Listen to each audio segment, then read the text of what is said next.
வணக்கம் தோழமைகளே. இணையாத காதல். இப்போ நிறைய பேர் லவ் பண்ணுறாங்க. சம் பீப்புள்ஸ் வீட்டில் சொல்லி அக்செப்ட் பண்ணிக்கிட்டு மேரேஜ் பண்ணிக்கிறாங்க.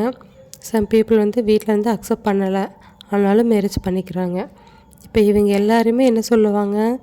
ஹஸ்பண்ட் அண்ட் ஒய்ஃப்னு சொல்லுவாங்க ஆஃப்டர் மேரேஜ். அதே இப்போ வீட்டில் சொல்லி அக்செப்ட் பண்ணலை, இல்லை சம் சுச்சுவேஷனால் அவங்க பிரிஞ்சிடுறாங்க. இப்போ அவங்கள என்ன சொல்லுவோம்? எக்ஸ் லவர்ஸ், முன்னாள் காதலர்கள்னு சொல்லுவோம். இப்போ மேரேஜ் ஆனவங்க வேறு யாராவது கேட்குறப்ப என்ன சொல்லுவாங்க? இது என்னோடய ஒய்ஃப், இது என்னோடய ஹஸ்பண்டுன்னு சொல்லுவோம். பட் இதுவே சேர முடியாத லவ்வர்ஸ் இருக்காங்க. அவங்கள வேறு யாராவது கேட்குறப்ப இது யாருன்னு கேட்டால் என்னோடய எக்ஸ் லவ்வர், முன்னாள் காதலர், இப்படி தான் இன்ட்ரோ கொடுப்போம். ஸோ ஆஃப்டர் மேரேஜ் ஒரு லவ்வர்ஸ் ஒரு ஃபேமிலியாக ஹஸ்பண்ட் அண்ட் ஒய்ஃபாக ஆகுறாங்க. பட் சேராத காதல் எப்பவுமே காதலாகவே இருக்குது. தேங்க்யூ.